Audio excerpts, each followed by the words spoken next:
Danger, le tout dernier, Angèle, bien sûr, en ce petit matin. Allez, on incite les petits lecteurs qui se dorment encore, à mon avis, à cette heure-ci, à 7h14. Donc, vous, les parents, les grands-parents, les membres de la famille, ou simplement si vous êtes aussi responsable d'une association de jeunesse, mais pour les plus petits, hein, ou si vous travaillez dans une école, bien sûr. Si vous êtes instituteur ou directeur d'école, on a un chouette projet à vous proposer. C'est parti.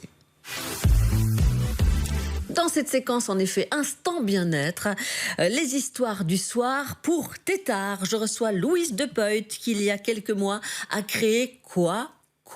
Enfin, plus avec l'accent de la grenouille. Hein. Je vais tout faire. Quoi. Voilà.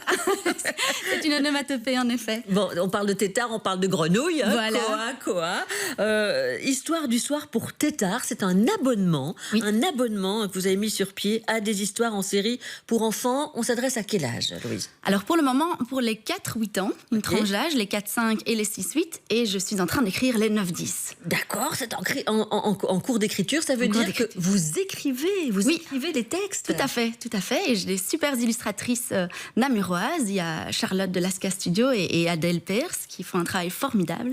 Et donc oui, c'est 100% belge. Génial. Oui, parce que c'est imprimé en verse, c'est ça? Oui, c'est ça. C'est vraiment du belge. Et toute l'équipe est belge aussi, nous. Et vous êtes de quelle région? Alors, je suis namuroise à la base, mais je vis à Bruxelles. Ah, d'accord. Quelques années. Ben voilà, c'est bien. En effet, c'est bien disséqué. Vous décrivez les textes. Il y a les illustrations. Alors, je vois le gang de Babette. Oui. Le terrifiant monstre des marais. Des marais. Oui, alors parce que ce sont des aventures et des enquêtes. Ouais. Donc c'est pour rendre le tout palpitant, une lecture sur le long terme, parce qu'un abonnement, donc il y a plusieurs chapitres. Ouais. Et donc l'histoire pour les 6-8 ans, ici le gang de Babette illustré par Adèle, c'est sur 4 chapitres. Il y a du suspense entre les chapitres. Et donc, je vais répéter, mais chaque chapitre est envoyé donc toutes les 2 semaines avec une activité. Et ça se termine par un « à très vite ». Pour la suite. Donc l'enfant doit patienter et c'est cette idée de suspense en fait qui va créer l'envie de connaître la suite. Pas mal. Et donc je vais parler d'addiction, mais bon voilà, c'est un peu antagoniste, mais une addiction positive à la lecture. Positive à la lecture. Donc l'enfant reçoit, va à la boîte aux lettres, reçoit évidemment, c'est génial parce qu'on n'en voit plus assez, je trouve, de choses. Hein, donc revenons un peu à ces valeurs aussi. Tout à fait. Traditionnelles, ancestrales, mais qui se doivent d'être perpétuées. Surtout pour la jeune génération, je trouve. Ça, c'est une des valeurs qui m'anime en effet, c'est de renouer avec simplement le papier. Je ne suis pas du tout contre les écrans parce que je trouve qu'il y a du positif dedans, mais un enfant qui ouvre un livre, c'est vraiment une bulle autour de lui. Voilà, donc, et c'est aussi un beau moment avec le parent, à partager un moment de lecture. Et pour en effet notre abonnement, l'enfant reçoit un courrier avec son nom sur l'enveloppe. Et ça, mine de rien, c'est important parce qu'il va être acteur de sa lecture. Le courrier lui est adressé. C'est un rendez-vous qui est attendu, quoi, en quelque sorte, hein, par l'enfant. Des histoires en série qui boostent l'amour de la lecture. Donc en général, il y a 4 chapitres, c'est ça? Oui, alors pour les 6-8, pour les 4-5...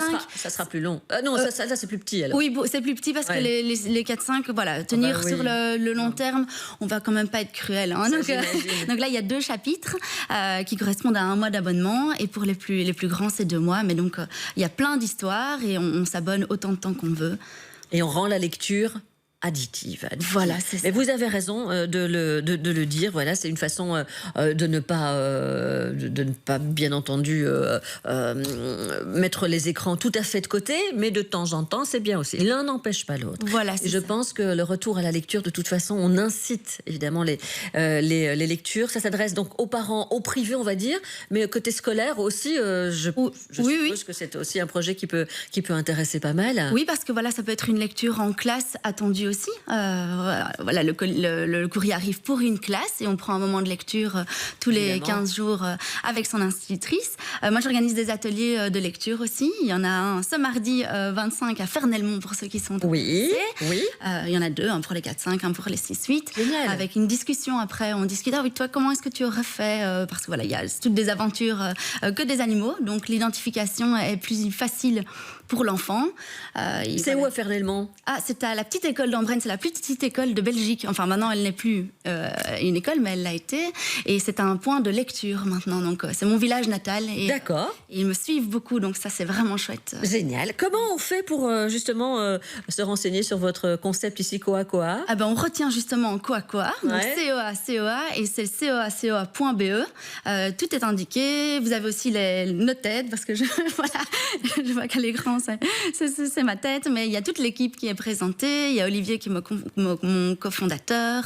J'ai cité donc Adèle, Charlotte et Raïssa. Et il y a donc toutes les explications du concept, le temps, les histoires aussi, les résumés, donc, et les activités. Parce que non seulement il y a l'histoire, mais il y a aussi une activité en rapport avec la lecture. On joue avec les lettres. Proposer, d'accord, aux enfants. Génial.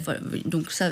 Par exemple, une des dernières en date, c'est un jeu de loi, mais non pas avec des chiffres, mais avec des lettres. Et l'enfant avance avec un dé de voyelles. Donc il faut tomber sur la voyelle pour avancer. Voilà. Pas mal. Oui. C'est fier de nous, là, sur le compte. L'idée, j'ai bien fait de l'inviter. Louise de Peut. Voilà, retenez son nom, coacoa.be, c'est facile, coacoa.be.